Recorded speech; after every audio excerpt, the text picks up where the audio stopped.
Assalamualaikum warahmatullahi wabarakatuh. Bagaimana kabar kalian semua hari ini? Semoga hari ini kalian dalam keadaan sehat dan selalu dalam lindungan Allah Subhanahu wa taala. Amin.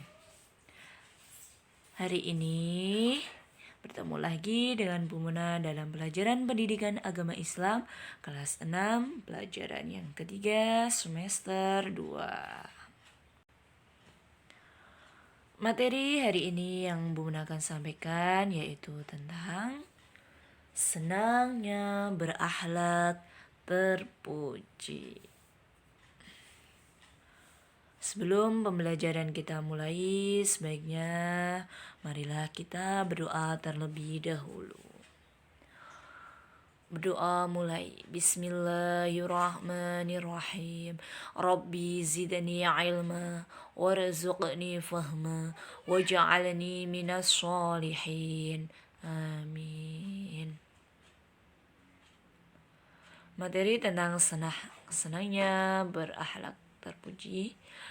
Kata akhlak itu berasal dari bahasa Arab yaitu al-khuluq yang berarti adalah tabiat, perangai, tingkah laku, kebiasaan, dan kelakuan. Sedangkan menurut istilah, akhlak itu adalah sifat yang tertanam di dalam diri seseorang manusia yang bisa mengeluarkan sesuatu dengan senang dan mudah tanpa adanya suatu pemikiran dan paksaan. Dengan akhlak, seseorang itu akan mengetahui cara berakhlak yang baik terhadap orang lain. Apabila seseorang itu mempunyai ilmu yang sangat tinggi, tetapi akhlaknya itu kurang, maka akan sia-sia. Begitupun dengan orang yang tidak mempunyai ilmu yang tinggi, tetapi akhlaknya baik, itu akan membuat ilmu yang dia miliki itu sangat bermanfaat. Jadi akhlak itu adalah merupakan salah satu faktor yang menentukan derajat keislaman dan keimanan seseorang. Husnudzon. Apa itu husnudzon? Yaitu berasal dari dua kata dalam bahasa Arab, yaitu husnu yang berarti adalah baik, udzon yaitu artinya dugaan atau prasangka. Husnudzon artinya berprasangka baik, berpikiran positif, berpandangan mulia terhadap sesuatu di hadapannya sampai ada bukti dan saksi yang bisa dipercaya. Selalu berprasangka baik dan berpikir positif terhadap sesuatu yang menimpa dirinya, meskipun itu sangat membebaninya. Dan orang yang memiliki perilaku husnudzon ini tidak mudah menuduh orang lain, apalagi melempar kesalahan kepada orang lain dengan maksud menutupi kelemahan dan kekurangan dirinya sendiri. Sebaliknya, jika ada sesuatu yang menimpa dirinya, ia segera melakukan koreksi terhadap dirinya sendiri, rela mengakui kelemahan dan kesalahan yang telah dilakukannya, sehingga ia jauh dari musuh dan terhindar dari sikap putus asa. Sebaliknya dari sifat ini adalah kebalikannya dari sikap ini adalah suudon atau berprasangka buruk.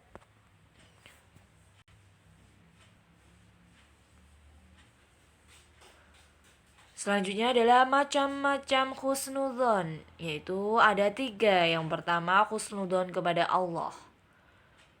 Husnudzon kepada Allah ini berarti berprasangka baik terhadap apapun yang Allah berikan kepada kita dan segala yang menimpa kita berupa musibah, penyakit, dan kesempitan dalam kehidupan.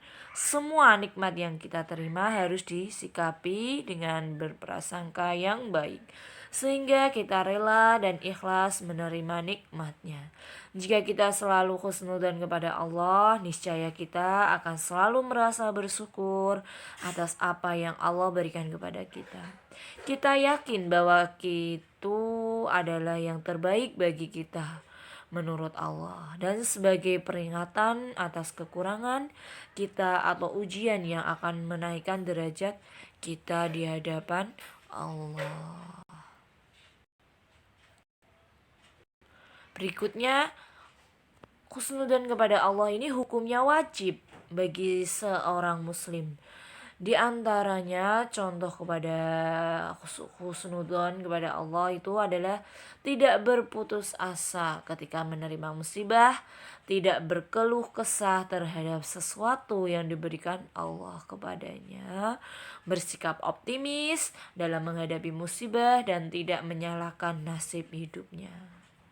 Yang kedua adalah husnudzon kepada diri sendiri. Ini adalah berprasangka baik terhadap kemampuan yang dimiliki oleh diri sendiri. Dengan kata lain, senantiasa percaya diri dan tidak merasa rendah di hadapan orang lain. Orang yang memiliki perilaku husnudzon ini terhadap dirinya, niscaya memiliki semangat yang tinggi untuk meraih kesuksesan. Sebab ia telah mengenali baik kemampuan yang telah dimilikinya.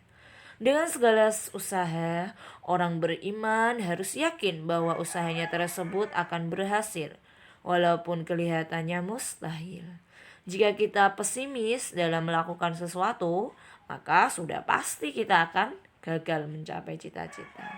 Di antaranya, contoh terhadap diri sendiri ini adalah tidak bergantung pada orang lain, gigih dalam meraih cita-cita, dan memiliki semangat kompetitif. Yang terakhir adalah husnudzon kepada orang lain, yaitu berprasangka baik terhadap semua orang dan tidak meragukan kemampuan. Semua orang dipandang baik sebelum terbukti kesalahan atau kekeliruan, sehingga tidak menimbulkan kekacauan dalam pergaulan. Orang yang memiliki sikap perilaku suudzon terhadap sesama manusia ini akan memiliki banyak teman dan disukai kawan. Di antara contohnya itu adalah tidak mudah menuduh orang lain, tidak iri atas nikmat Allah yang telah diterima orang lain, dan bersedia bekerja sama dengan orang lain dalam hal kebaikan.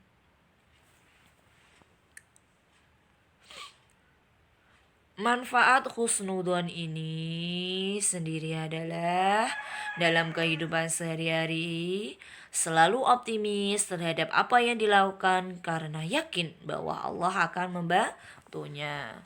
Tidak mudah putus asa, tetap berusaha dan pantang menyerah. Memiliki jiwa yang takwa, sabar, tabah, dan tawakal. Hubungan persaudaraannya lebih harmonis dan lebih baik. Selalu bahagia atas kebahagiaan orang lain. Senantiasa dicintai oleh sesama karena orang lain tidak pernah dirugikan oleh dirinya.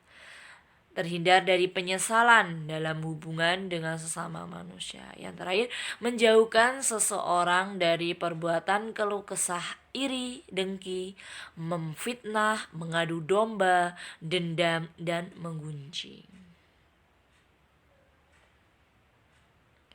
Selanjutnya adalah tentang simpati. Apa itu simpati? Simpati ini dapat diartikan sebagai perasaan kebersamaan secara sosial, hingga seseorang dapat merasakan perasaan orang lain, biasanya suatu perasaan sedih dalam dirinya sendiri. Contohnya, saat kita mengetahui orang lain mendapat musibah, seperti orang tuanya meninggal dunia, maka kita dapat merasakan kesedihan yang sama. Itu adalah contoh dari simpati. Kalau orang mendapat musibah, kita juga dapat merasakan kesedihan itu. Contohnya, simpati itu adalah mendengarkan curahan hati teman hingga selesai, memposisikan diri kita dalam posisi orang lain yang kesusahan atau gembira. Jangan menyuruh orang lain melakukan sesuatu yang kita sendiri malas atau tidak melakukannya. Beri aksi nyata dengan menanyakan apa yang bisa kita lakukan untuk membantu. Jika tidak bisa memberikan apa yang diminta, carilah alternatif lain atau menanyakan apakah ada orang lain yang juga bisa ikut membantunya. Berikutnya adalah toleran. atau toleransi, yang artinya bersikap menenggang atau menghargai, membiarkan, membolehkan pendirian pendapat, pandangan, kepercayaan, kebiasaan, kelakuan dan sebagainya yang berbeda atau bertentangan dengan pendirian sendiri. Contohnya toleran ini adalah menghormati pendapat teman yang berbeda dengan kita, tidak membuat kegaduhan di masjid saat orang-orang sedang melaksanakan ibadah sholat, tidak membuat keributan di kelas saat guru sedang menjelaskan karena teman-teman lainnya butuh ketenangan untuk belajar, tidak menghidupkan radio, VCD, atau televisi keras-keras sehingga mengganggu tetangga di sekitar, tidak mengejek teman yang berbeda suku atau agama. Manfaat toleran itu yang pertama, memiliki banyak teman, dihormati orang lain karena saling toleransi, memupuk sifat sosial yang tinggi, terhindar dari sikap atau sifat egois atau mau menang sendiri, hidup menjadi damai, rukun, dan tentram.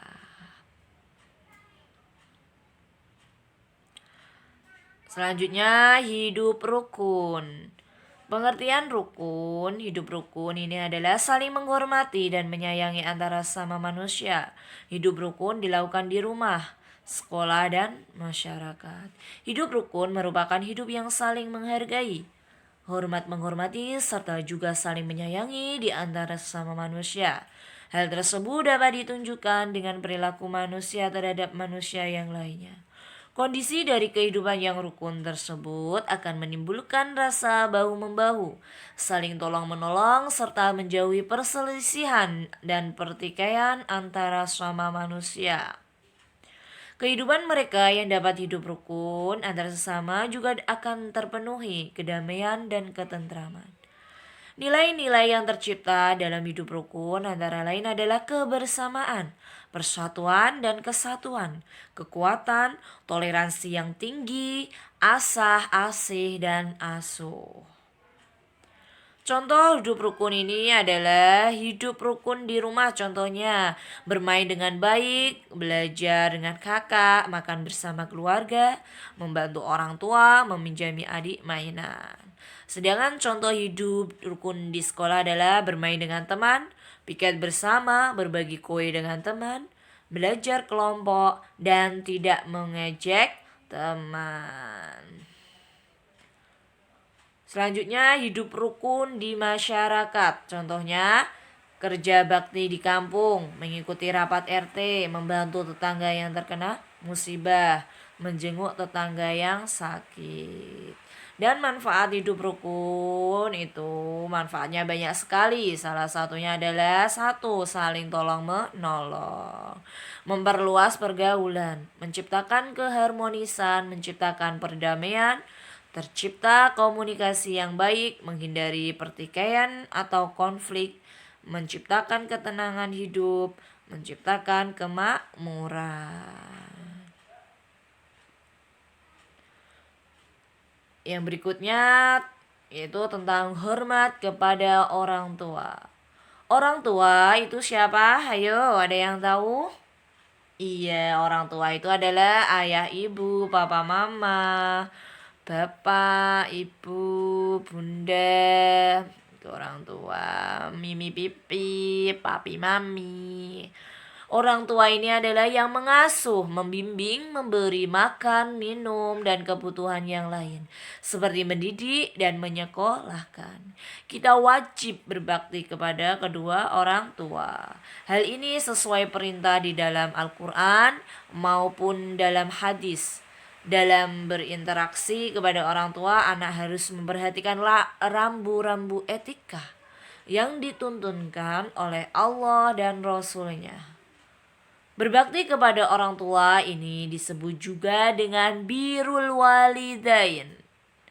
Berbakti kepada kedua orang tua dapat dilakukan sebagai berikut. Yang pertama, mendengarkan nasihat orang tua. berdiri ketika orang tua berdiri, duduk ketika orang tua duduk, mematuhi perintah-perintah orang tua.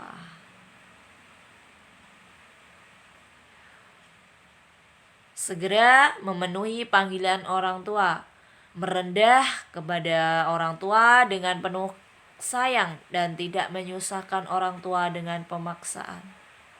Yang terakhir, tidak mudah merasa capek dalam berbuat baik kepada mereka dan tidak sungkan melaksanakan perintah-perintahnya.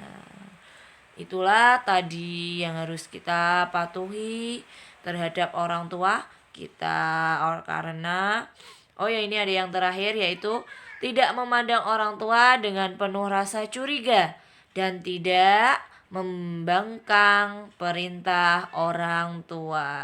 Jadi nggak boleh males ya, apalagi membangkang apa yang diperintahkan orang tua kita, karena orang tua kita adalah Tuhan yang nyata di dunia. Ridho Allah itu tergantung ridho orang tua, dan murka Allah itu adalah murka orang tua. Demikian pembelajaran hari ini tentang senangnya berakhlak terpuji, tadi tentang suudzon, dan sudah dijelaskan tadi ya banyak sekali tentang berakhlak terpuji. Jadi untuk tugasnya hari ini adalah berikanlah contoh husnudzon kepada Allah, husnudzon kepada diri sendiri, dan husnudzon kepada orang lain. Jangan lupa tugasnya dikirim ke nomor Bu Guru ya. Sampai jumpa, semoga pembelajaran hari ini bermanfaat bagi kita semua, dan akhiri bacaan hamdalah bersama. Alhamdulillahirabbil alamin. Wassalamualaikum warahmatullahi wabarakatuh.